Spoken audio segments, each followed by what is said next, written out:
You're live. Okay, for all those viewing in the remote realm, those in the room, welcome. We're a little late. We had some housekeeping to take care of. I appreciate your patience. So, couple things, the decorum for all committee meetings, this one included, is we will be civil to each other. We can all disagree, but there will be no disagreeability. And you get too carried away, I'll throw you out. That's the bottom line. Any questions? Okay, for the people online, if you wish to speak, those who have registered, you'll need to raise your hand on the computer, and there's a brief lag, so just give us a minute. And new for this session, for meeting management, you have to sign up at least 1 hour prior to the meeting starting time to testify remotely. And I'm supposed to read this out loud, but I think we already covered the opening script. Anybody have any questions on civility, decorum, any of that? Great. So we talked about snack votes. For everyone here, and I don't see any problems, I'm kind of a stickler for you dress appropriately to the committee meeting out of respect for the process and the legislature, and that goes for people online. So, and the people online, you may be limited on the amount of testimony you may give time-wise. Okay? Any questions? Mark, does that take care of everything I was supposed to say? Yes, sir. Yes, sir.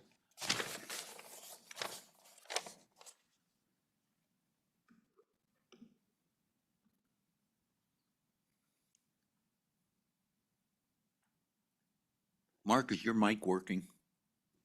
It is now. Okay, thank you. A reminder of the committee, when you're speaking, please turn your mics on because the people out in the remote realm can't hear you unless you do. Okay, we ready to go? Mark, call the roll. Representative Banks, Here. Representative Conrad, Here. Representative Heiner, Here. Representative Knapp, Here. Representative Larson, Here. Representative Lawley, Here. Representative Tarver, Here. Representative Western, Chairman Burkhart. Here. So great. We have a full committee. So first bill up for our consideration, House Bill 32, Geologic Sequestration Unitization Amendments. We worked this bill heavily during the interim, but I will ask DEQ to come up and go through the bill with us, if they're ready to do that. Unlike interim, we don't have staff here to go through bills. Mr. Chairman, I might suggest that the Oil and Gas Commission, because this is a unitization bill primarily, or I can just go through the parts Okay. that were for DEQ. Director Kropatch, why don't you come up? You can stay there. We'll have questions for you probably.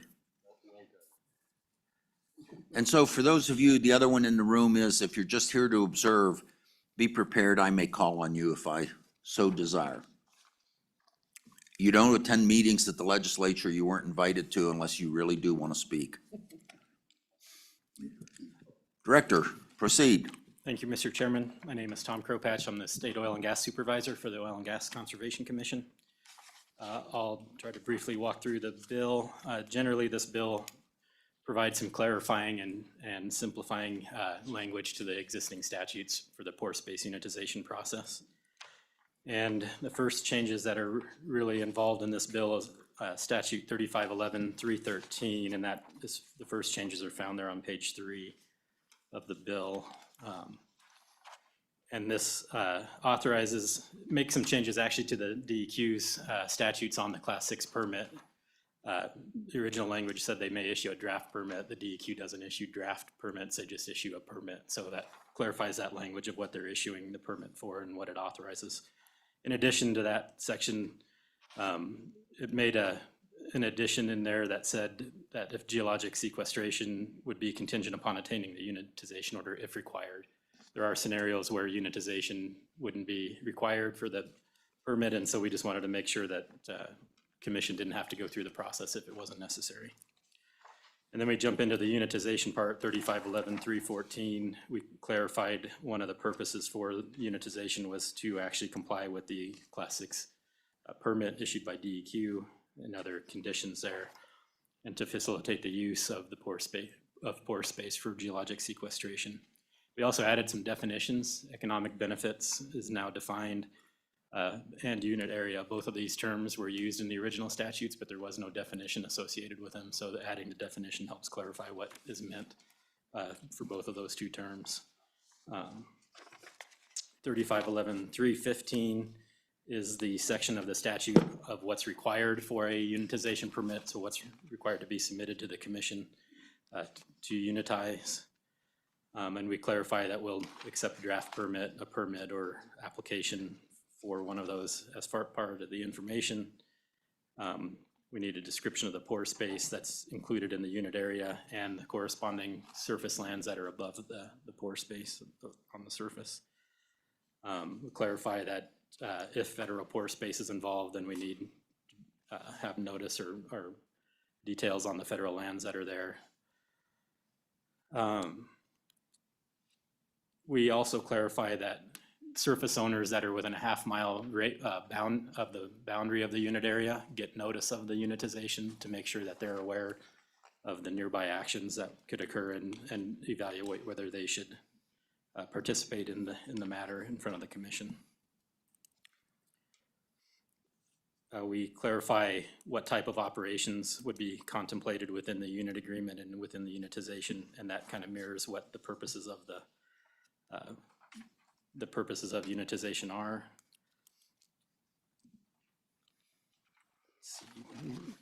Really kind of just make some clarifying changes or some cleanup changes, and then at the end of that 3511-316, we also added that the operator or the applicant should supply existing wells that are in essentially the unit area that may be plugged or not. That might be part of evaluation and necessary for corrective action. Director, would you, just as you go through it, refer to the page you're on? Okay, yep, sorry, Mr. Chairman. Keeps That's committee from wandering around. Mr. Chairman, that's on page 8 of the Thank you. copy I have. So on that same page, we start statute 3511-316, and these are details related to the hearing and what the commission must find in order to issue an order for unitization. And so again, at the bottom of the page there, we clarify that the order must comply with the purposes of unitization, which are compliance with the Class 6 permit, the environmental requirements, so on. We also clarify that the authorization for the order will facilitate the use and production of Wyoming energy resources or utilize pore space for geologic sequestration.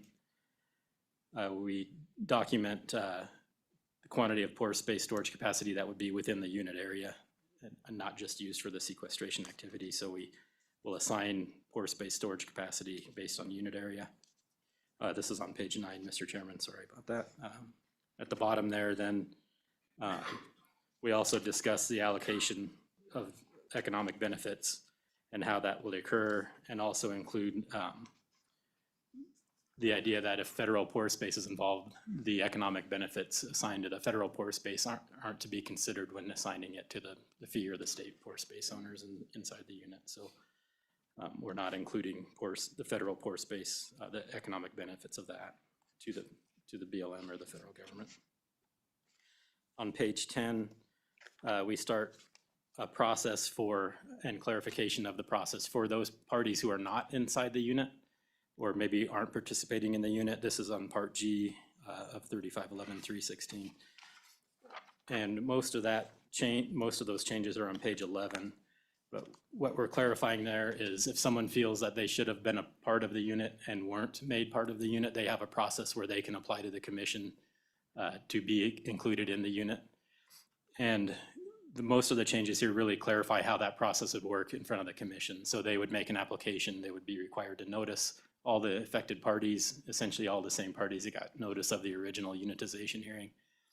And then they would make that application to the commission. The commission would then set a day and time for the hearing and publish a notice clarifying to the parties that are involved of how they can participate in the commission's hearing. So most of that language just deals with how the notice, who is making the notice and how that works for the hearing for those parties.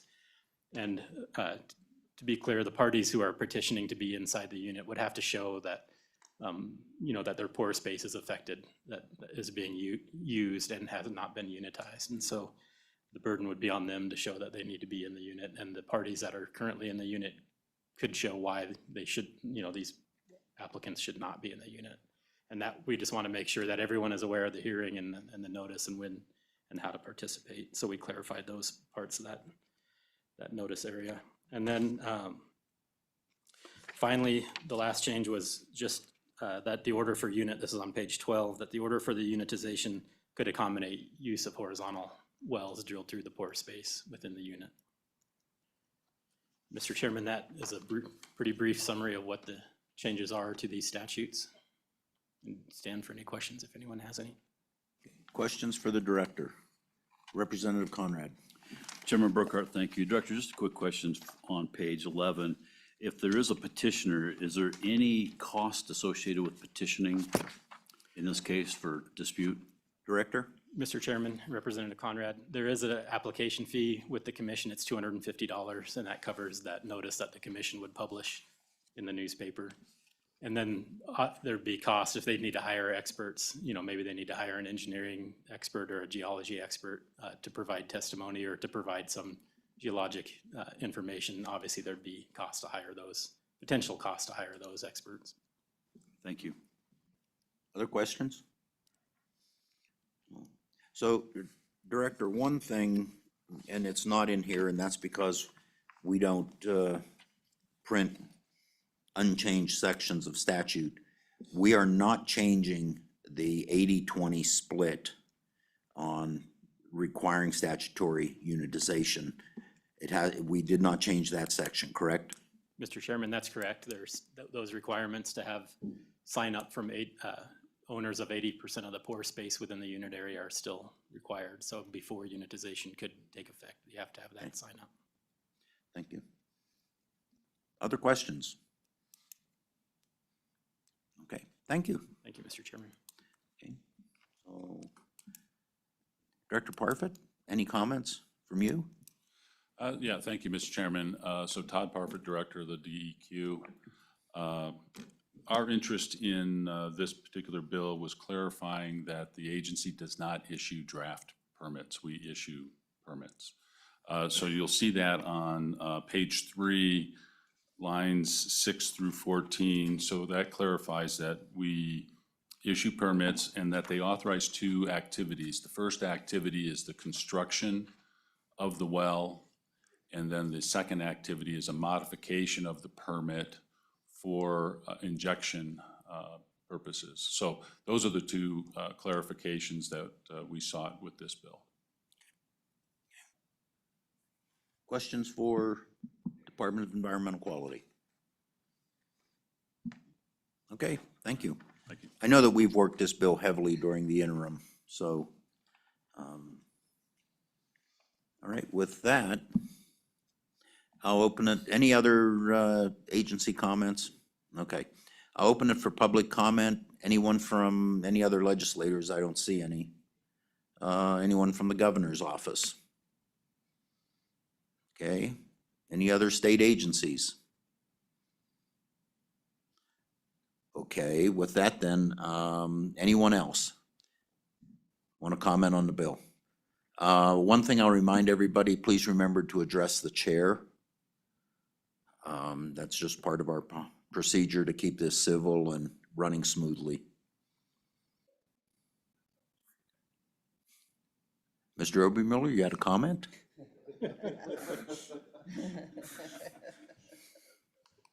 Oh, okay.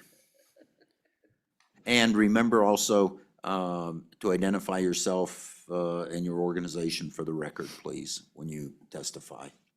Happy to do so, Mr. Chairman. Good morning, committee. Pete Mr. Obermuller, the Petroleum Association of Wyoming. Mr. Chairman, Members of the committee, thank you so much for your hard work on this bill. You spent better part of 2 meetings during the interim thinking about and perfecting this bill. So before I talk about just a couple of points that I think are important for the bill, I wanted to just back up for 1 minute. I know that you all know this, but I think that it's probably important to remind anyone that's listening about carbon sequestration in Wyoming, and that it has been happening in Wyoming in 2 ways for decades, a very long time. And in one sense, we've been doing just straight carbon sequestration in Wyoming for at least 40 years, a little bit more than that in Southwest Wyoming, where a facility in Southwest Wyoming currently today captures about a quarter of the entire globe's carbon capture capacity. We've been doing it in Wyoming for that long at enormous volumes. And Mr. Chairman, there has not been safety issues related to that carbon injection from that project. Second, you all know about enhanced oil recovery. I don't know that other folks watching or listening know about enhanced oil recovery. We have amazing oil resources in Wyoming, fields all over the state. When you initially drill a well, the natural pressure helps push the oil to the surface. But in most cases, that only can get about 10 to 15% of the oil in place. So then companies that are members of PAW try to look for ways to get more oil out of the ground. And one way to do that, in fact, one of the most effective ways to do that, is to inject carbon into legacy oil fields, and that can recover an additional 10 to 15% of the resource. Mr. Chairman, we have fields in the Bighorn Basin, in Representative Lawley's neck of the woods. It's been in continuous operation for 100 years, and we still think there's probably 70% of the resource there. So these techniques are critical to do it, but my point of bringing that up is not really about the enhanced oil recovery side. It's about that we've been injecting carbon for that purpose for decades and decades, and there is not a single safety-related issue of carbon injection for EOR in Wyoming, not related.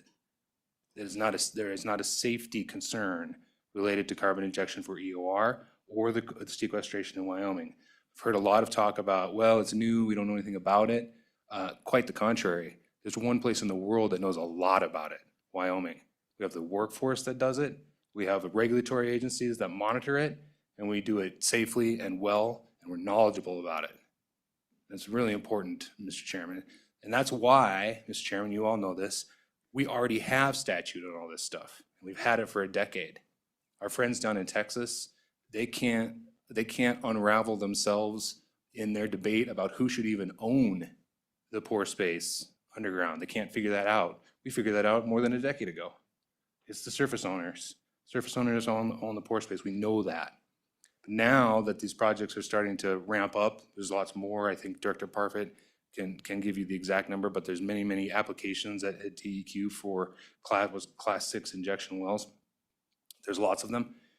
We need to make sure that our regulatory structure and our statutes stay ahead of the projects to make sure that it works well for Wyoming and works well for Wyoming's landowners. So the projects are happening. They're happening one way or another for a lot of reasons, market-based, government-based, a lot of reasons. But it's incumbent upon us, I think, to make sure that we have statutes in place that help it to work effectively and help to protect Wyoming's landowners in that process in the best way we can. And that's what this bill does, Mr. Chairman. So thank you for allowing me a little soliloquy there, but I felt it important to kind of cover why we're doing this. It's not just for fun, even though I have a lot of fun. So We know you just love appearing before this committee. That's right, I do. You treat me so well, Mr. Chairman. He wants something. Yes, Mr. Obermueller, please to pass the proceed. bill, Mr. Chairman. This is what I would like. So just a couple of points I want to talk about because it's been a while since we've talked about this. You all passed it at the July meeting, and quite frankly, I had to go back and think through it again myself. And I think as you go to the floor, hopefully, and explain to the other members what we're talking about. I just wanted to remind everybody what the whole economic benefits thing was. You'll recall that in current statute, economic benefits is not a defined term in statute.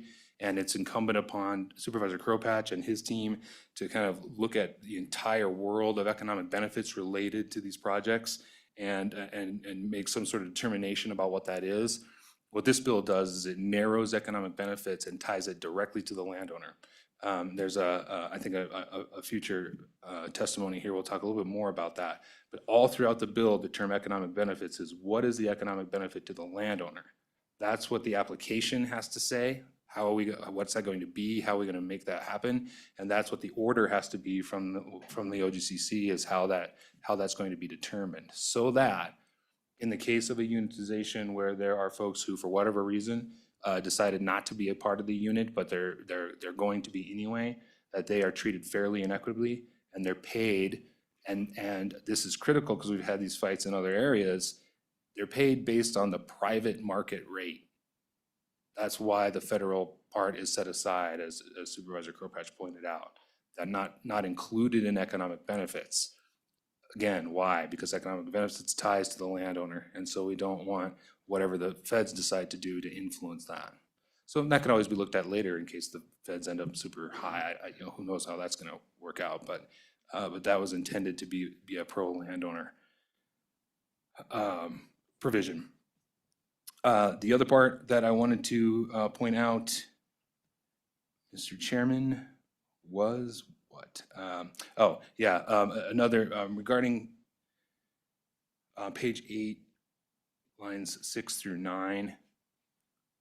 Just circling back to the safety issue again, the legislation adds in this section that we make sure that we have the regulatory agencies and the operators locate and know where the existing wells, whether they're plugged or not, are in these areas, so that we know whether they require any sort of monitoring or what the bill terms corrective action. So that's in there, and then we bolstered, of course, those notification requirements as well to landowners. So, Mr. Chairman, I could go through every single section again and talk for a really long time, as I know you love it when I do, but maybe I'll stop there and take questions. Any questions for Mr. Obermuller? Representative Tarver. Thanks, Chairman. Mr. Obermuller, would you tell us the dangers of high-pressure CO2 lines? I think there's been some fear-mongering there, and I'd just like for you to clear that up for us. Thank you, Mr. Chairman. Obermuller? Thank you, Mr. Chairman. Representative Tarver. Yeah, so let's talk about pipeline and pipeline safety in general. Pipelines are far and away the safest way to transport commodities like oil, gas, and carbon that exists. I believe the actual numbers is 14 times safer than rail or truck. They're pressurized for various reasons, but in part in order to move them through the pipe. And there's others here who are a little bit more expert on that than me, who will probably can come up and answer that question directly. But as an overall matter, pipeline transportation is very, very safe. I know there was an incident, and I think it was in Mississippi a couple of years ago, that people bring up as some evidence that it's not safe. Yeah, there was a pipeline rupture a couple of years ago. Happened to be a CO2 pipeline, but it was the result of a torrential rain and a landslide that ruptured that pipeline. That could have been anything. That could have been an oil pipeline. That could have been a road. That could have been any other infrastructure. Happened to be the CO2 pipeline, and it was not. My point is that it was not related to the fact. The incident was not related to the fact that it was a high-pressure CO2 pipeline. It was a weather incident, and that could have happened to any infrastructure.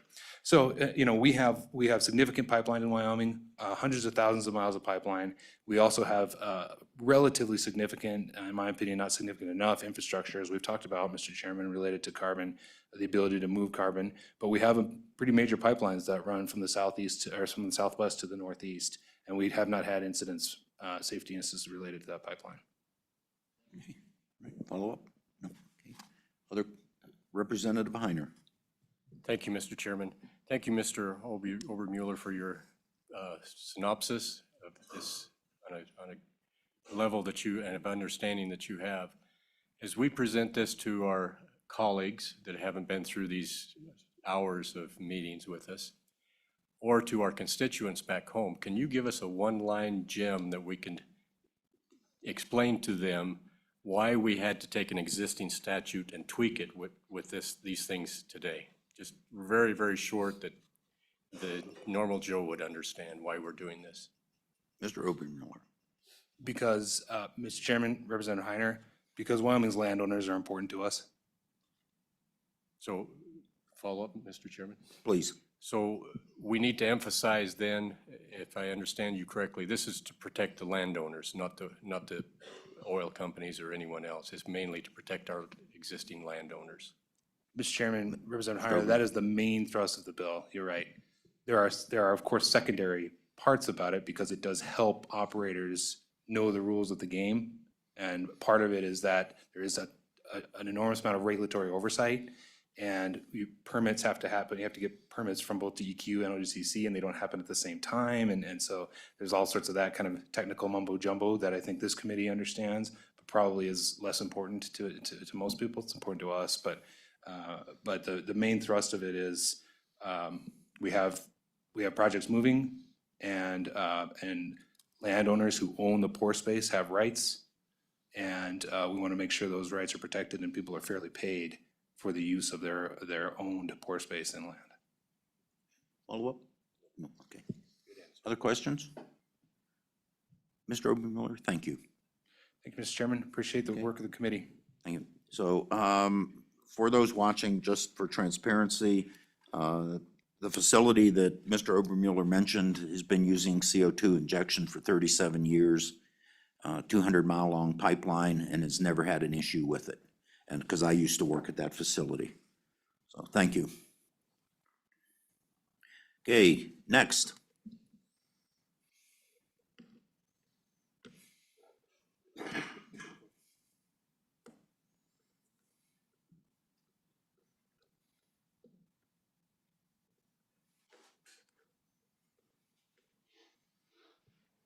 So proceed. Morning, Chairman Burkhardt and members of the committee. I'm Connor Nicholas. I'm an attorney over at Bud Fallon Law Offices. And it's good to see you here again. Yeah, glad to be here. I represented about 750,000 acres of landowners who have actually negotiated and successfully executed leases concerning pore space. And when doing so, there were a lot of questions that were being laid out to me about if I were to not enter into this lease, what would I be compensated? Do I have an opportunity to get out of this? What are my liabilities? When would I know if this actually is going to happen? And when you look at the statute now, some of those questions aren't answered. And I think that this bill helps clarify those things to help when I'm representing landowners, that I can clearly answer those questions. And so I was, as you all know, I was part of the writing team for this bill, and I came to that with specifically a landowner perspective. And so a lot of the things that I think I wanted to point out, and I'm just gonna, I think we beat a dead horse over this thing. I've talked with you guys about this quite a bit now, and so I don't want to belabor the point, but I'm just gonna do just a quick overview of, I'd say the 4 points that this bill kind of does. Simply put, this bill clarifies and improves the current laws that are in place, so that when I have to give answers to a landowner as to what their rights are, whether they want to be involved in a project or not, or if they have the possibility of being unitized or not, that these answers are out there clearly, and it also creates, I would say, regulatory certainty for the industry as well. The first thing I think that the bill does is it clarifies and guarantees that landowners are fairly and equitably compensated if they are indeed unitized. If they do not reach a lease agreement with the company, they are guaranteed essentially that they would be paid equitably compared to what what the rest of the private landowners have been paid for in the unit. I think it's important to not include the federal economic factors involved in there. And the big reason why is that often the priorities of a private citizen and the federal government are very different. There could be times where the federal government likes the idea of an experimental project that may give them a discount. There might be times where the federal government just has different priorities than what a landowner may have, and I've seen that with what we've worked on already. And so one thing I think is important is let's let the market really dictate what's going on. Landowners have a real priority, and if it doesn't work economically for a landowner, they're not going to be interested in entering into this agreement. The fact that we have an 80%, 20% split really guarantees that if a landowner, if it makes economic sense for the project to proceed, a landowner's going to get best economic benefit they can in most circumstances. And to be able to clarify in the statute what to do for the remaining 20%, who sometimes they may be a landowner who they couldn't find. There's times where there's just been numerous circumstances, and what I have seen as time has gone on actually is that when I've been able to negotiate these things, if they start seeing their neighbors come in, there's very few people who are going to be unitized anyway. The other thing that this bill does is it clarifies specific roles of the DEQ and OGCC, which was actually really helpful for me, once again, as an attorney representing landowners, was trying to figure out what agency was supposed to be doing what. Was quite important for my role in figuring out if there is a problem, what agency do I need to be in front of to bring up concerns? What are the timelines for that and everything else? And so this statute will help clarify some of those things as well, so that I actually have my day in court if I have to. Number 3, the project clarifies and improves notice requirements, both for the project proponent as well as those who want to be included in the unit who aren't currently included.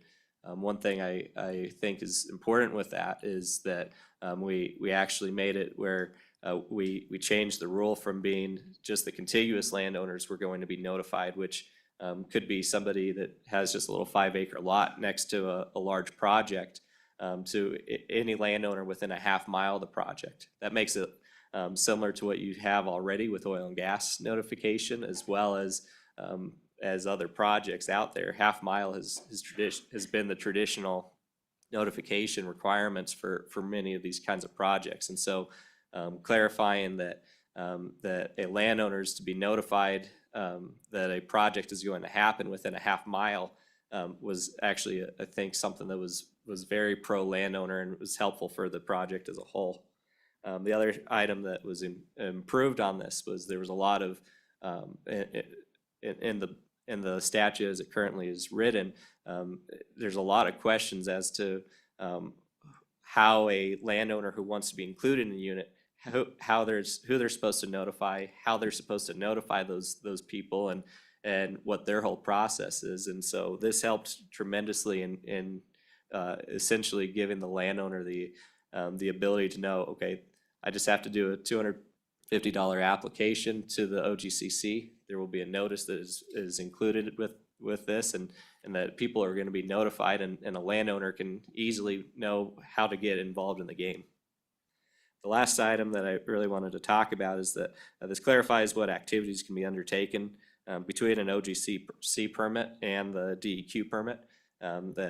Once again, I think this was helpful for landowners to know is, okay, if an OGCC permit has been issued, what activities can be taken, and there's not injection yet until that DEQ permit is approved, and I think that was a helpful clarification. Once again, not just for the industry, for regulatory certainty, but also for a landowner, so they know that they just received notice that there's an OGCC permit application in place, that they're not like, oh my gosh, I'm going to get injection in 2 months. They understand that that the process is going to be thoroughly undertaken. And so I thought overall, this bill, if anything, I think it simply clarifies and improves the laws that are currently in the books. And as Pete said, I think this is a bill that's really pro-landowner in a lot of ways. That's all I have right now. I'm open for questions.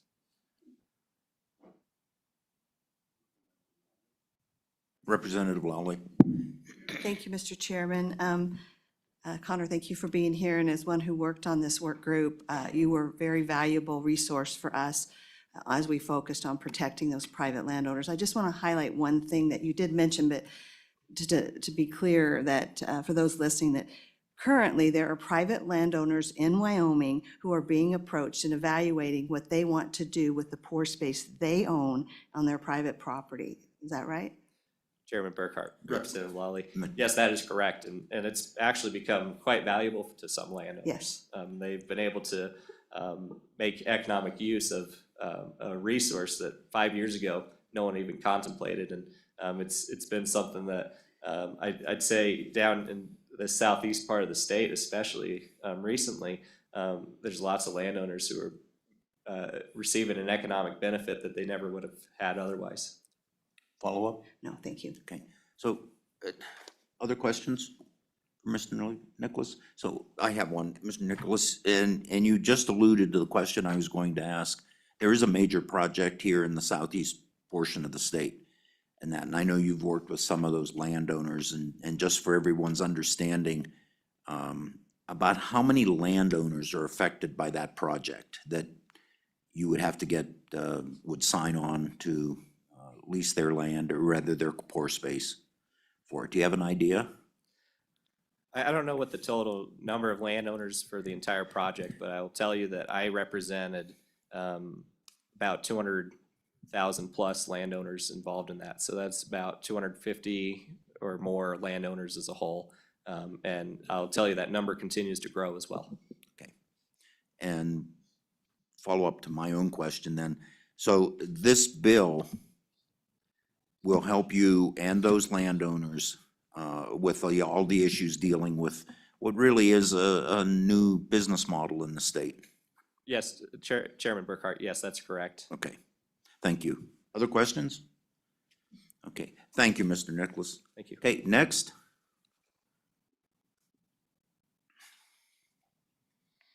And while Shanna's coming up, just give me a minute. I mentioned earlier, leave your folders here, but I noticed that a lot of the committee is taking notes on the bill, which is great. You can take the bills with you, just leave the folder. Thanks. Ms. Anderson, please proceed. Yeah, thank you, Mr. Chairman. Shannon Anderson on behalf of Powder River Basin Resource Council. So I've had the pleasure of lobbying the Wyoming legislature for 17 years now, and I've been working on carbon sequestration laws and regulations for 17 years. So we're excited to come to the point where these laws and regulations are finally being put into practice around the state. And we're very thankful for the work that's gone into this bill. I think the phrase clarifies and improves is the right phrase for this bill. It really does clarify and improve the process, provides that certainty to both landowners and the industry. And again, hopefully, as we see permits issued by the DEQ and the commission, that'll be a process that we can really be proud of as a state. So thank you, appreciate that, and Okay. happy to answer any questions. Thank you. Any questions for Ms. Anderson? Any questions? Thank you. Okay. Okay, next in the room, anyone else?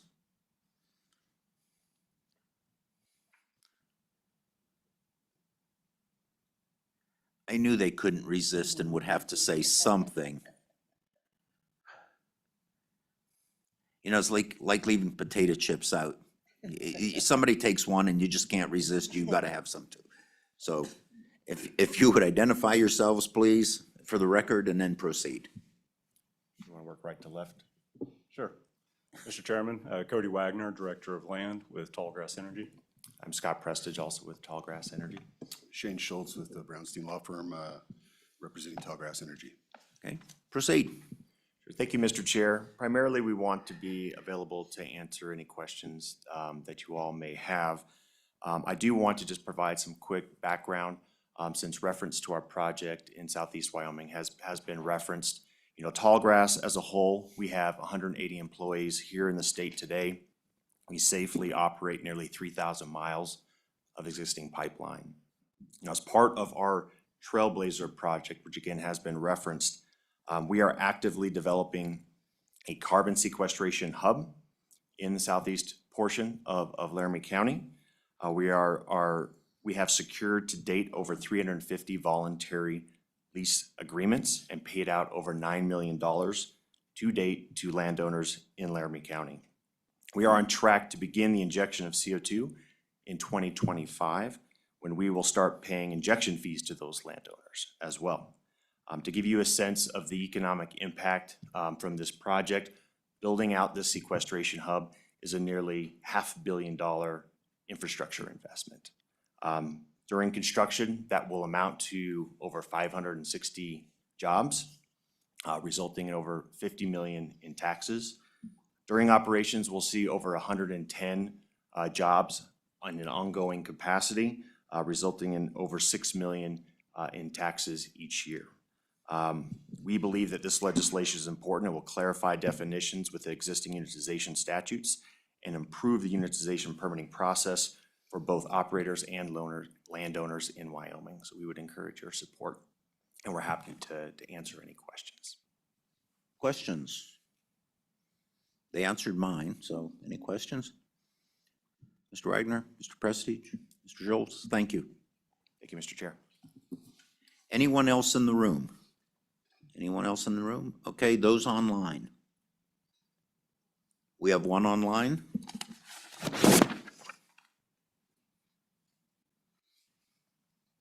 And you can admit them anytime you want.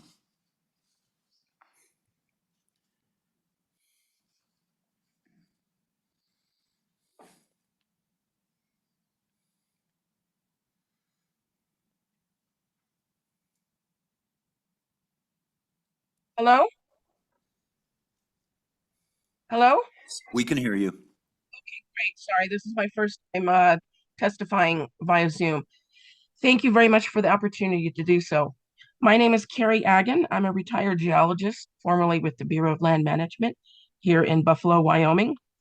I have a Bachelor of Science degree in Geological Engineering and a Master of Science degree in Geochemistry. And I have a number of concerns about this bill and about the entire geologic sequestration in general. How much time do I have? Oh, probably, I would say at the maximum 5 minutes. Okay, thank you. Thank you. First of all, CO2 is not a pollutant. This is a fact. It is actually a plant food. Plants require it. Currently, our atmosphere is about 400 parts per million CO2, which is 0.04%, much less than 1%. To call it a trace gas is generous. When CO2 atmospheric content gets about 150, plants die. They cannot live. So we actually need more CO2, not less. We are at one of the lowest levels of CO2 atmospheric content right now than in the entire 4.6 billion year history of Earth. We need more CO2, not less. This market for CO2 sequestration is entirely artificial and federally driven. And you're offering compensation to Wyoming landowners just exacerbates the situation. Again, CO2 is not a pollutant. It is plant food. In fact, commercial greenhouse growers deliberately pump CO2 into their greenhouses to make the plants grow faster, more lush, and produce more crops. I have a number of concerns about how sequestration is being authorized in this state. I think there are some legal. I would ask you to stick to this bill. That's what we're discussing, is specifically this piece of legislation, please. Very well, thank you, Chairman. One of my concerns is that I have not seen anywhere how other mineral owners will be compensated for the loss of not being able to produce minerals surrounding these authorizations. These authorizations should be for a three-dimensional volume going below the target formation, through the target formation, all the way to the surface. Because you're creating a gigantic pressure front as you inject CO2, the CO2 will spread out laterally within the formation, as well as migrate along with the hydrologic gradient, and migrate upwards and possibly downwards and sideways along cracks and fractures and possibly existing faults. And if you overpressured enough, you could even create new faults, new fractures, new cracks. If the CO2 comes to the surface, it will concentrate in low-lying areas because it's denser than air, which will suffocate animals, riparian areas, and could possibly injure and kill humans. There's one particular, I'm sorry, I'm going to say this real quick and then I'll get back to the topic. There's one particular infamous CO2 sequestration project that resulted in an entire town being poisoned from partial asphyxiation. So to say that there are no safety concerns is illogical and untrue.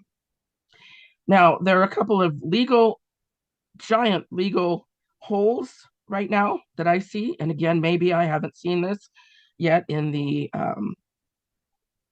how the approval process is done.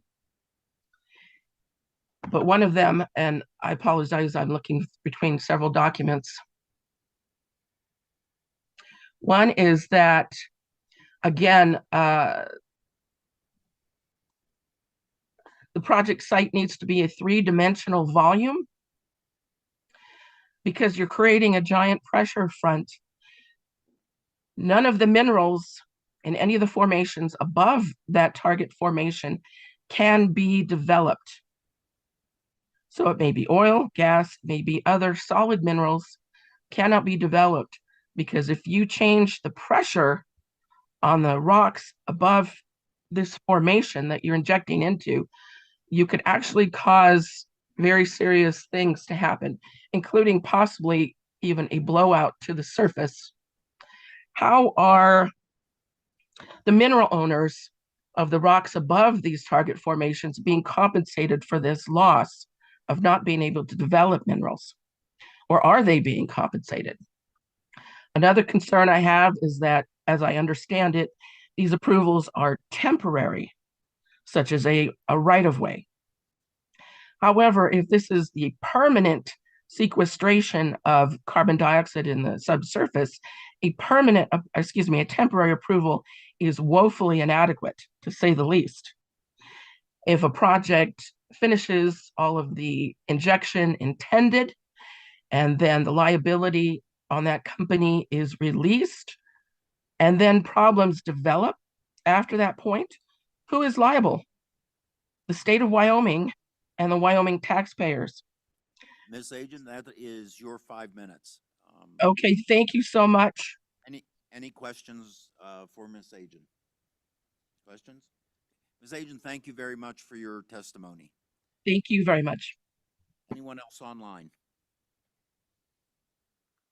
No, okay. One last time. Okay, with that, I'll close public testimony. Committee? Move the bill. Moved by Lawley, seconded by Larson. Okay, we'll go through the bill as normal. And I apologize, we're still kicking the dust off. And this is the first meeting, so anything on page 1? Page 2? Page 3?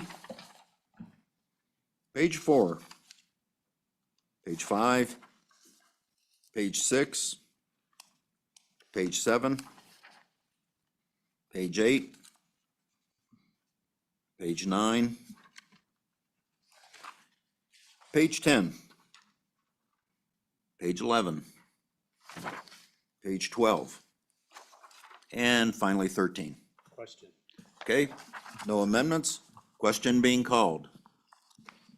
Mark, would you please take the roll? We are voting on House Bill 32, Geologic Sequestration Unitization Amendments. Representative Banks. Aye. Representative Conrad. Aye. Representative Heiner. Aye. Representative Knapp. Aye. Representative Larson. Aye. Representative Lawley. Aye. Representative Tarver. Aye. Representative Western. Chairman Burkhart. Aye. 9-0. The bill HB 0032 passes. So that bill has passed the committee. Mark, do you have everything you need logistically for the bill? Yes. Okay, good. Next bill for our consideration is House Bill 33, Mine Operations Blasting Requirements. Mr. Wentland, I see that your boss has left and you get it now. Mr. Chairman, thank you. My name's Kyle Wentland, and I'm the Land Quality Administrator for DEQ. And, you know. Mr. Wentland, may I interrupt you for just a moment, please? Yes, Mr. Chairman. Okay, so on the previous bill, House Bill 32, that'll be floor managed by Representative Lawley. I'm not asking for volunteers, I'm assigning. She already knew she would have to do introduction on it, so she's ready. Unless somebody else wants to jump in on it, on the committee. Nope, okay. Representative Lawley, it's yours. Thank you, Mr. Wetland. Please proceed. And Mr. Chairman, the director apologizes for his absence. He was called to another committee as well. It's that time of year. It's that time of year. Proceed.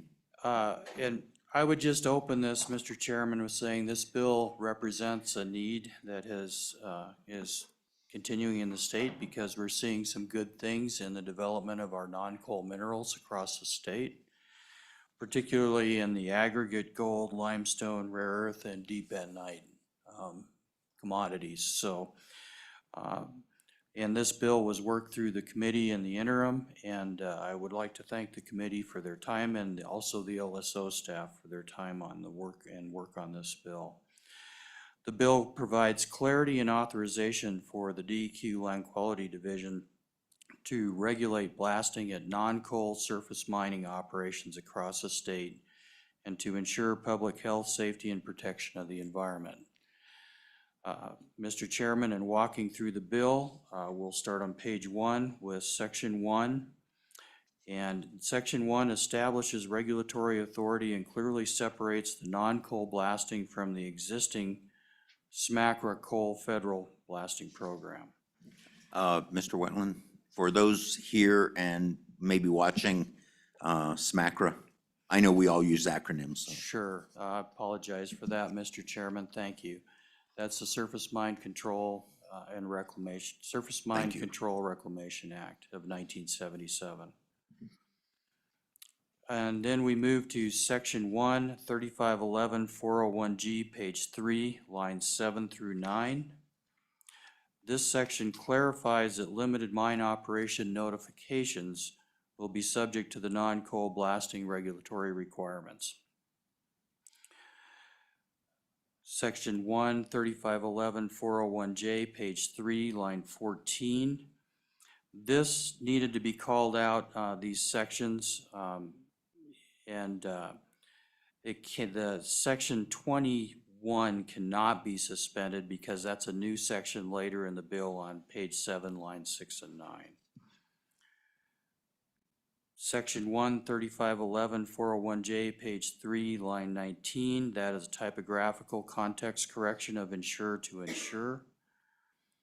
Section 1, 3511 401J, 7, page 4, lines 10 to 13. This establishes the requirement for operators to maintain blasting records and is set forth and cross-referenced in 3511 402D3. Section 1, 3511 402D, page 4, lines 17 to 21. This provides authority for the Environmental Quality Council to promulgate rules upon recommendation by the director related to non-coal blasting. Section 1, 3511 402D 1, page 5, lines 1 through 3. Establishes minimum standards in rule to include blasting procedures that are in compliance with state and federal law. This section coordinates with 3511-402D below. Section 1, 3511-402D2, page 5, lines 5 through 9, incorporates the national blasting standards based on the International Fire Code for non-coal hard rock operations. They are specific to non-coal hard rock. This section also coordinates with 3511-402D1 above. Section 1, 3511-402D3 through 4, including sections large A, B, C, D, page 5, lines 18 through page 6, line 6 through 9. These sections set forth the records to be kept and the public protective reasons for those records requirements. Section 1, 3511-402D5, page 6, lines 11 through 13, establishes the certification standards for blasters. Section 1, 3511-406B21, page 7, lines 6 through 9, establishes the minimum requirements for a blasting plan for inclusion in the LMO notification or mine permit and reclamation plan, and provides cross-reference back to the 3511-402D piece.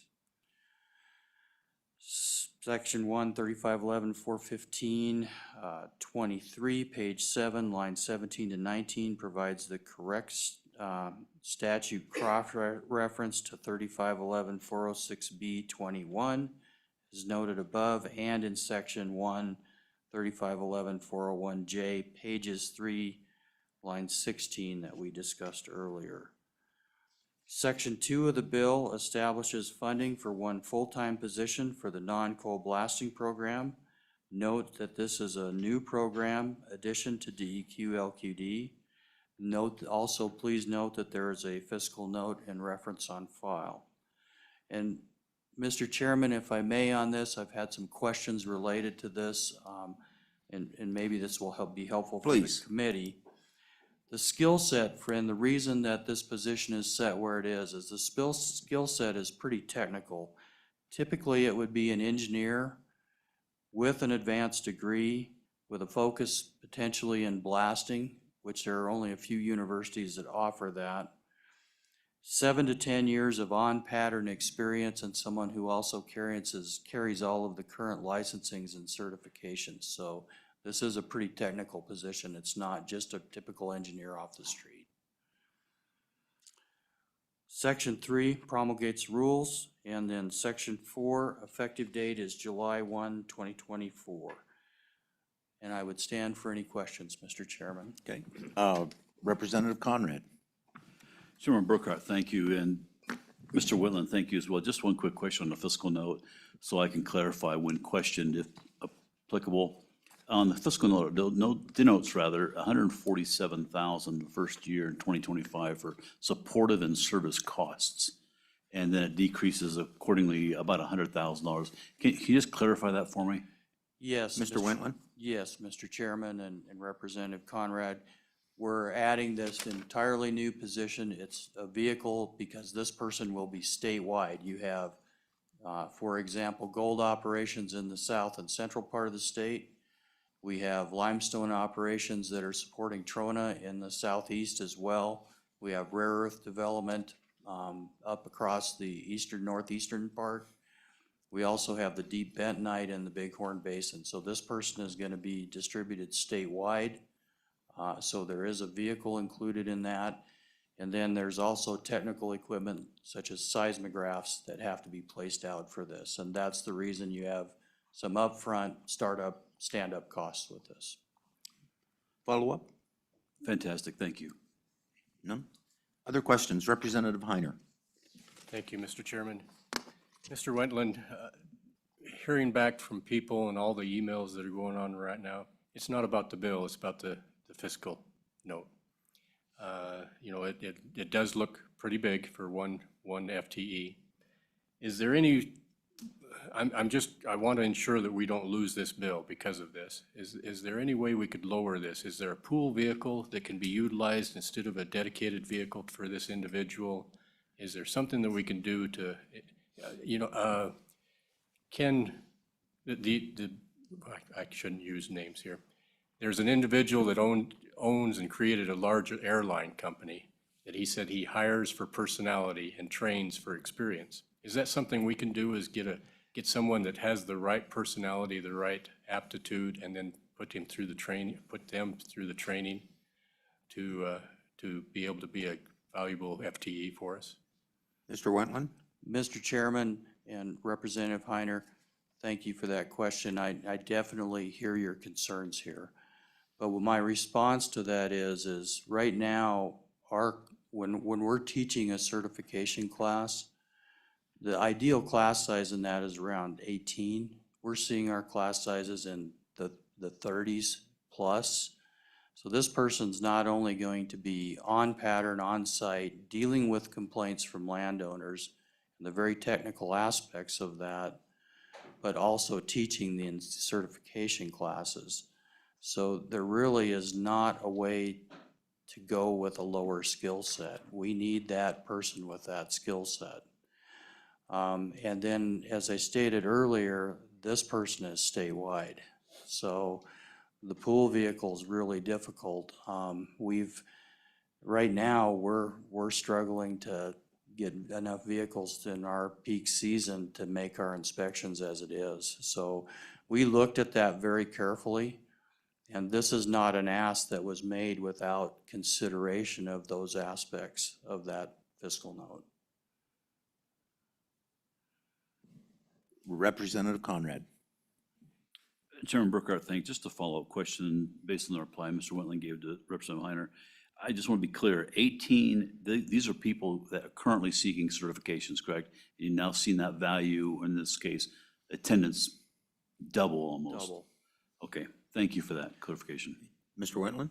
Yeah, Mr. Chairman, I would add that, you know, this bill and that FTE represent a lot of good things that are happening in Wyoming. You know, we have a new gold mine that's out. We're seeing a lot more diversification in the non-coal, beyond the coal. Those are good things, so. Representative Tarver. Mr. Chairman, thank you. So I'm going to piggyback off this. So if this bill is killed due to this fiscal note, what will be the implications of that? Mr. Wentland? Mr. Chairman, if this bill's killed, I think one of the biggest benefits of the bill, or two biggest benefits, it really can't be, you can't separate them. One is it provides a liability blanket for the industry that does not exist today. If you're blasting a non-coal and you have a neighbor that makes a complaint, it's going to be difficult for the company or the operator in that case to defend themselves because there's no specified standards in non-coal. So there's a liability blanket here for industry. There's also that equal liability blanket for the property owner, because now there's a certainty and a path of what those standards are and what those protection standards are for the private landowner. So if this bill does not go through, we don't see those benefits for either party. Follow up. Thank you, Mr. Chairman. So there's a potential for the state to become liable here. Is that a potential, or are we just going to have fights amongst landowners and blasters? Can you clarify that a little bit? Mr. Wentland? Mr. Chairman, I'm not an attorney and I can't specify as to how far that would go. But you clearly hit on, you will have fights between operators and landowners. That's one of the reasons the coal rules are in place. And what I will tell you also is urban sprawl, we're seeing a lot more interaction between these operations and non-coal and the public. Representative Larson. Thank you, Mr. Chairman. So earlier you mentioned the $100,000 is for the vehicle as well as other equipment. Can you break down the cost of the vehicle versus the other equipment? Do you have the rough idea on that? Roughly, Wentland. your, Mr. Chairman, Representative Larson, vehicle cost, I don't have that direct, but I would say we're looking for one straight cab, very basic pickup. But that's a $40,000-$50,000 machine today. And then seismographs run right around 10,000 a piece, so you're looking at least 3 of those. Right now, we have demand for, in non-coal, for 2 of those to be active.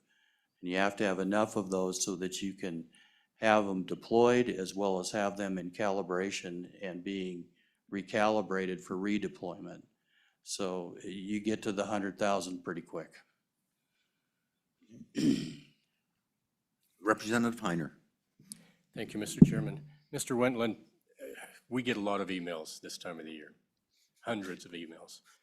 And this bill, in my calculations, is number 2 on the list.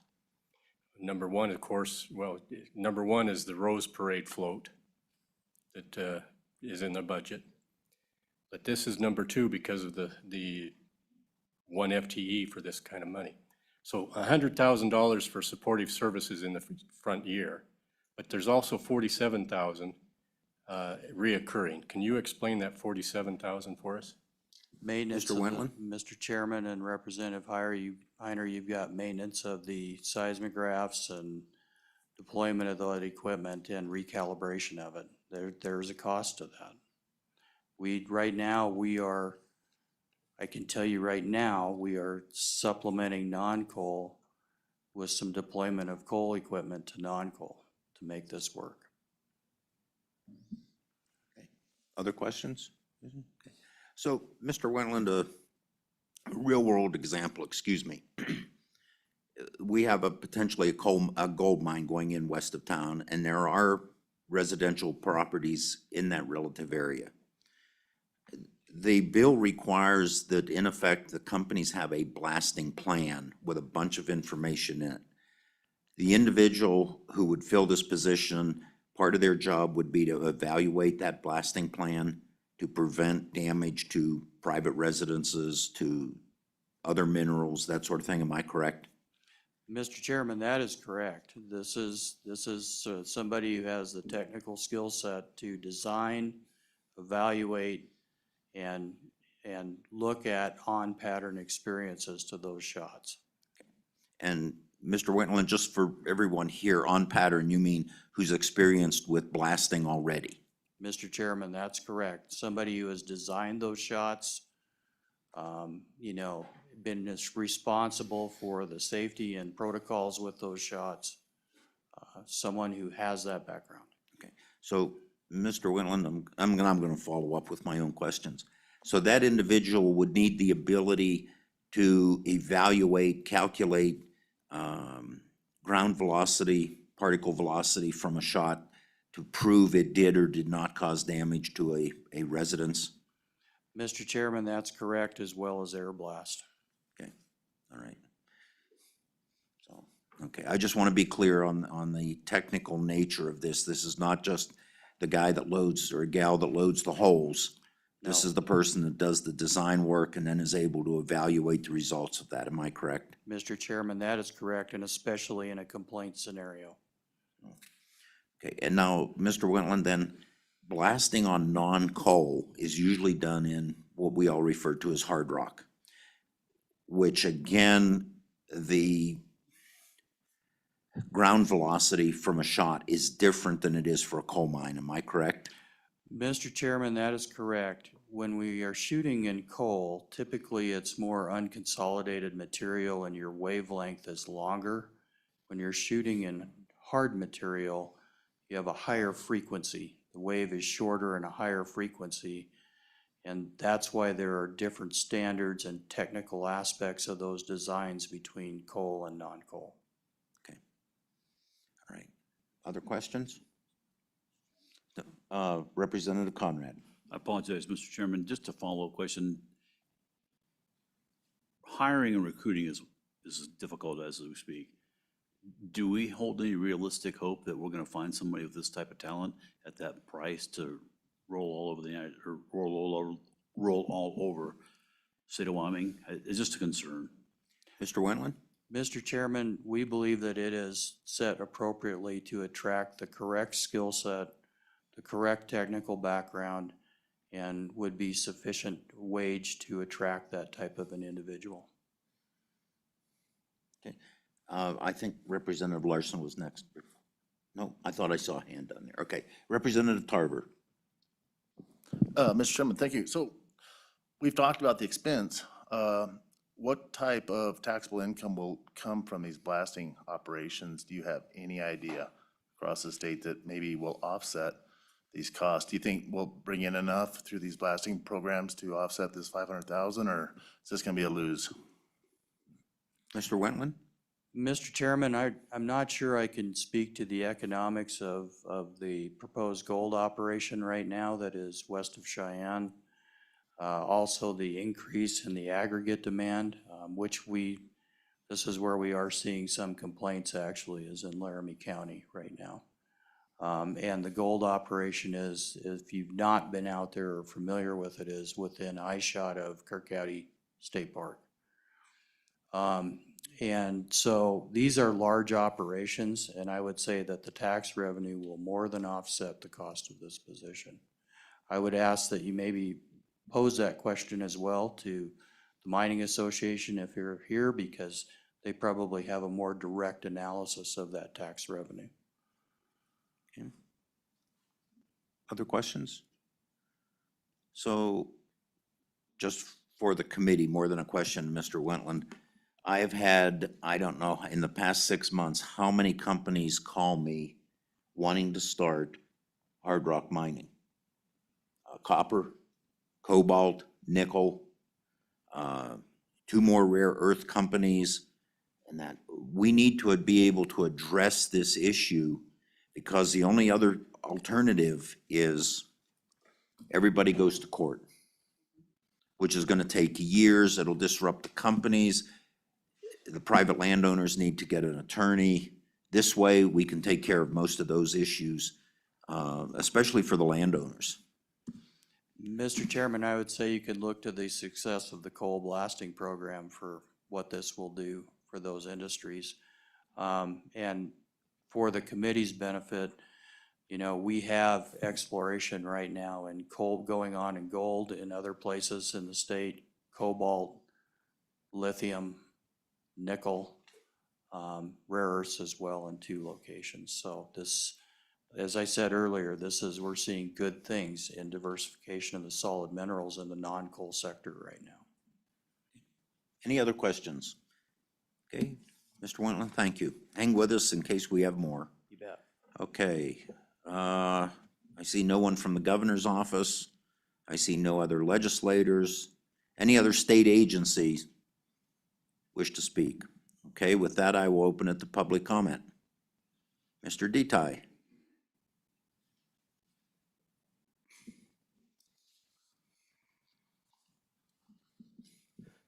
Good morning, Mr. Chairman, members of the committee. Welcome back to Cheyenne. It's always a pleasure to sit and address my favorite committee in the legislative body.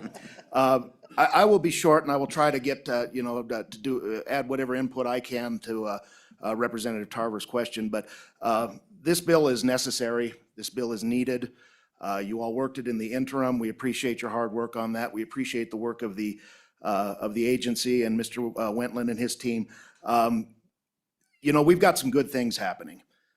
Everyone knows, our coal industry is a little bit down, and it's gonna probably continue on that path for the foreseeable future. We need other mineral sectors to come in and start backfilling that. And we've got a lot of interest with the rare earths coming online, with the gold and copper coming online here in Laramie County. We've got strong interest in developing lithium. And so this is necessary, and it's needed. And I really do appreciate the discussion on the fiscal note. But I would answer Representative Tarver's question to Mr. Wentland like this. Production is revenue. Production is revenue. And, with this bill, will help our new sectors come online. We'll help them start producing, and they will generate the revenue, and I think it's a good investment for the state. And I hate to use that term, investment, but it is, I mean, this is a worthy expenditure for the state of Wyoming to get our ducks in a row so that we can start bringing these new sectors online and, again, generate revenue for the state, for state and local governments, and provide jobs. I mean, it's really that simple. So this is necessary. We support the bill, and we thank you for your work on it.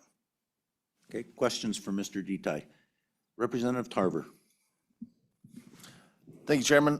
Thank you, Mr. Deti. So most people have to do a business model if they want to get a loan to start something. So is there any projections?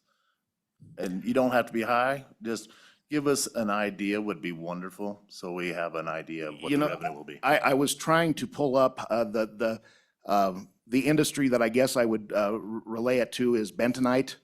And I was trying to pull up my bentonite figures, and of course, I can't get online to do that. But what I can do, I think the bentonite, it's, roughly $25 million a year or something to that effect and that could be low. But coal is $500 million a year. And so that's what I can get. And I can't speak to the, to gold and stuff like that. I would have to defer to what they project, and I can't do that. Thank you, Mr. Chairman. So I'm assuming when you said the 25 million and the 500 million, you were referring to the tax revenue? Yes, yeah, but Mr. Chairman, yes, that's. So even if it was a tenth of that, say 2.5 million, that should cover the 500,000. Representative Tarver? Excuse me. Mr. Chairman, I apologize. That should cover the 500 is what. I would answer that question this way, that once these operations. Mr. Deti? I'm sorry, Mr. Chairman. I would answer the question this way, Mr. Tarver, Representative Tarver. Once those operations are producing, they're going to generate the revenue to the state to cover the position. And Mr. Chairman, I'm confident of that. Other questions? Okay. So, Mr. Deti, what, for non-coal minerals, non-bentonite, non-uranium, everything else, what is the current severance tax rate? Mr. Chairman, I would say 4%. Uranium right now is at 5%. You put in the sliding scale, Mr. Chairman, a couple of years ago based on price, but I would say 4%.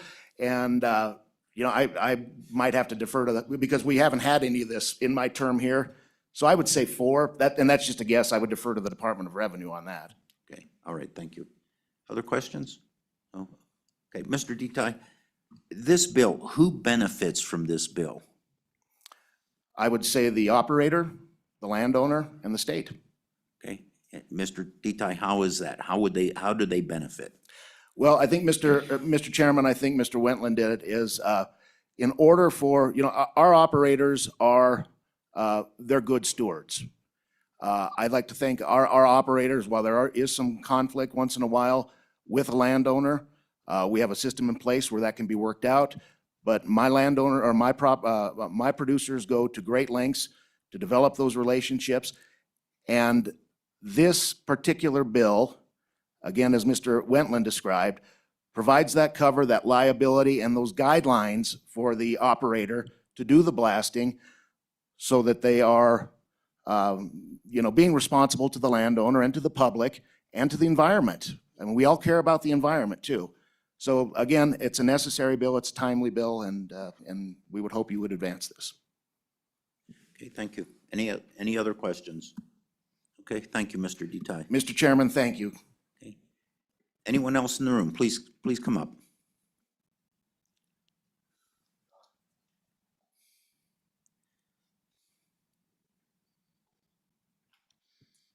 Morning, Mr. Chairman. Proceed.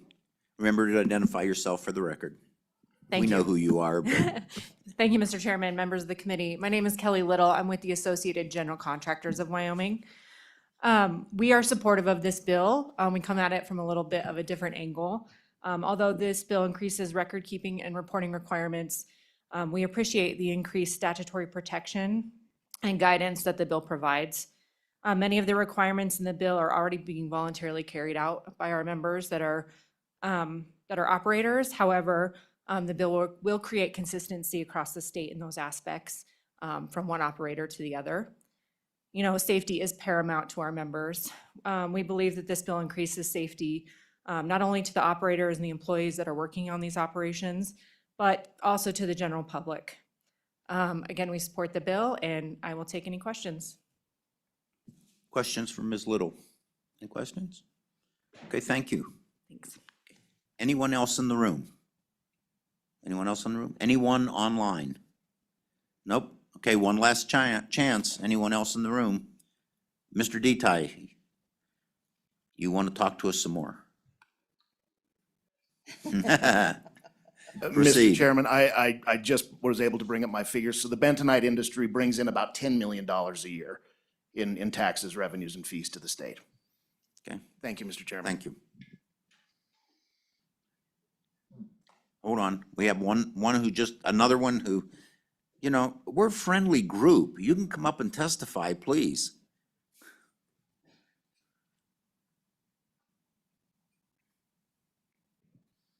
Please identify yourself and proceed.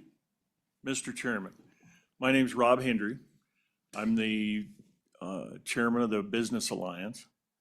And wanted to add a couple of things. This is very important for landowners out there and for companies to understand what they're in for. And to answer some of the questions, I would urge you not to run away from this bill because of the money.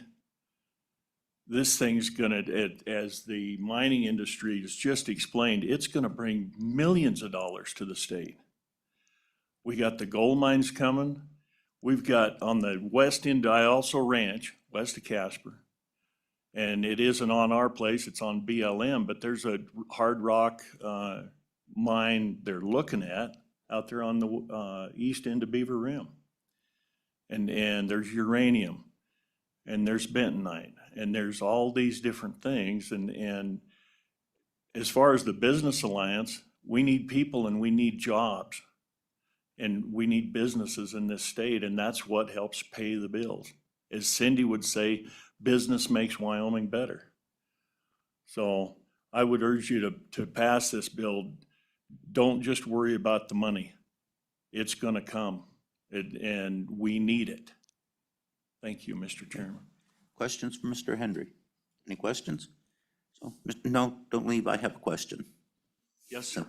Mr. Hendry, as a landowner, as a rancher, does this bill give you, and I'm asking this more personally than you represent the Business Alliance, does this give you confidence that issues will be taken care of that revolve around blasting in your neighborhood? Mr. Chairman, 20-some years ago, we had the uranium mines out there want to reclaim the mine. And they took the west end of the Rattlesnake Mountain off to get the rock. And they did that because it was 1,000-year rock. And they couldn't use rock that would last 800 years. They had to have rock that would last 1,000 years. And because it was uranium, it was the Nuclear Regulatory Agency got involved. And we went in and we fought that because we thought it was too much and to create a new mine. But in doing that, we got assured and we made a deal that they would look at springs and watch those springs and monitor those within like a mile or so of their blasting activity. And there was none of the bill that is before you today. But we were covered, and I think we were safe, but this bill spells it out. And I think as a landowner, that would help us greatly. And the reason that we didn't want that mine out there, and we fought the Nuclear Regulatory, and we didn't want it because it would create just an eyesore, okay? And you can see it from Riverton, Wyoming, up on the end of that mountain. but they wanted 1,000-year rock instead of 800-year rock. So we lost that battle, but we did win that battle because we made them monitor everything. And now the DEQ is gonna reclaim that right away. And I think it'll come back in good shape. So I hope that answered that, Mr. Chairman. Yes, it does. Thank you very much, Mr. Hendrick. Thank you. Any other questions? Okay, thank you. One last time, anyone else in the, okay, Mr. Beggar. Boy, if I keep saying one last time, I wonder how many people we'll get. Mr. Chairman, my ears are ringing, so I had to pop in. I'm Jason Beggar, and I represent U.S. Gold Corporation, and since the project was mentioned a couple times, I thought I could provide quickly some little revenue projections.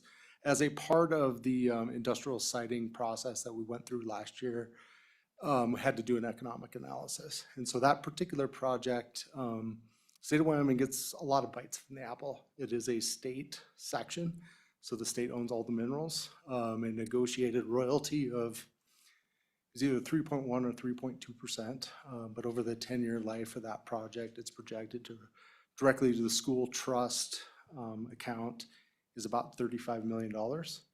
On top of that, you have severance taxes, ad valorem production taxes, ad valorem property, sales and use taxes, or that, again, over a 10-year life, they estimate it'll be about $80 million based on current revenue projections. If you look out inflation over, when you start paying sales tax, I think it's easy to guess it'll probably be higher than that. So with that, happy to answer any additional questions. Questions for Mr. Beggar? Questions? Okay. Mr. Beggar, I do have one. Don't leave. So from your standpoint as an industry representative, what does this bill do for you? Mr. Chairman, it provides clarity. One of the, and I think the part of the reason this bill is here today is the uncertainty that we went through with DEQ as a part of preparing the mine operating permit through the Land Quality Division. I think we found a way to get to where we needed to be, but it wasn't clear as it is in the coal industry. And so as you look towards, all these other mineral categories that you're mentioning, it's going to be, this is an issue moving forward. And so I think the legislature being able to pass this bill is a way to provide certainty and making sure that we don't needlessly spend a lot of time in courts trying to define case law when we could just put it in statute and be done with it. Thank you. Okay, any questions? Thank you, Mr. Beggar, very much. Okay, anyone else? Come on, somebody's got to jump up. Okay, I'll do it. One last time. Okay, Mr. Obermueller? No, okay. All right, thank you. With that, I'll close public testimony. Committee? Moved by Lawley. Seconded by Knapp. Okay, comments or anything before we start working the bill? Okay, I do have one, mainly because some of you don't know. At one time in my career, I did have a blasting license. And these sorts of things do give you confidence. You follow the rules and you know that if something happens, you have those to fall back on. You can prove you did what you were supposed to and that. As for the cost, I think, some creative ideas might take care of that.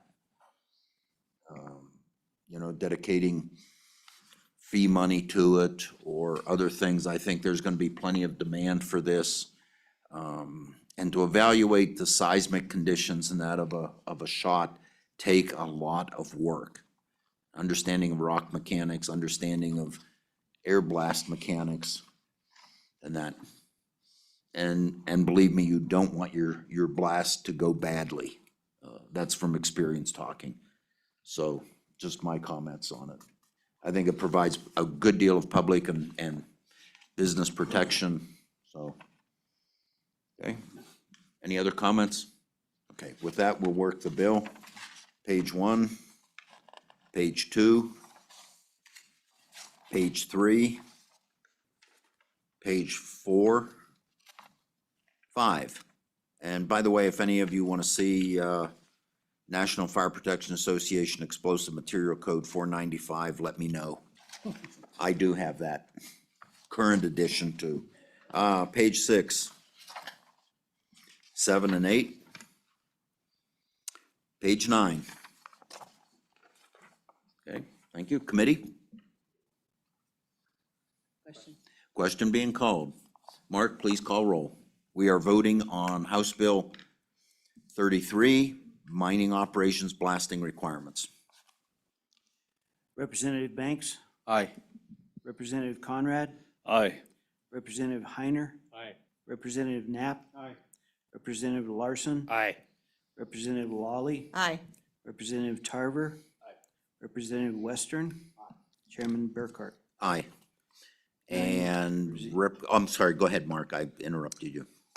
9 aye, noes are 0. This bill passes. Okay, so Representative Conrad will manage this one unless someone wants to jump up and do it instead.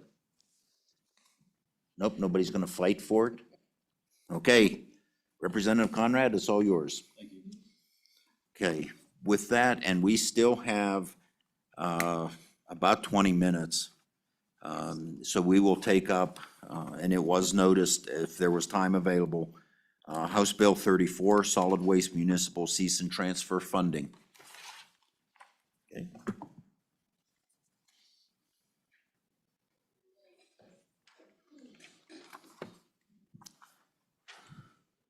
Good morning, Mr. Chairman. Proceed. My name is Suzanne Ingalls, and I'm the administrator for the Solid and Hazardous Waste Division at DEQ. I am in front of you today to go over this bill. This is our annual bill. It was worked during the interim. This is the Municipal Solid Waste Cease and Transfer Funding Bill. The first section of the bill updates the program priority list. There are 16 remaining projects. There were 3 changes from last year. 2 projects received funding, so they were removed. 1 project came in to receive funding under the Carcass Management Fund, so we reduced the funding under that project. We were thrilled with that application. And then the second section of the bill repeals the previous approved priority list, and the third section makes the bill effective immediately. And I'm happy to answer any questions. Questions for Ms. Engel? Questions? No? Okay. Oh, Representative Heiner. Thank you, Mr. Chair. Thank you, Mr. Chairman. I am excited to see that we're spending some of this carcass management money funds. That's been on the books for quite some time with no movement, so I'm glad that we're actually utilizing some of those funds. But could you explain why we have 2 Town of Uptons? There's one on number 2 and one on number 15. Could you explain the difference between those? Ms. Engels?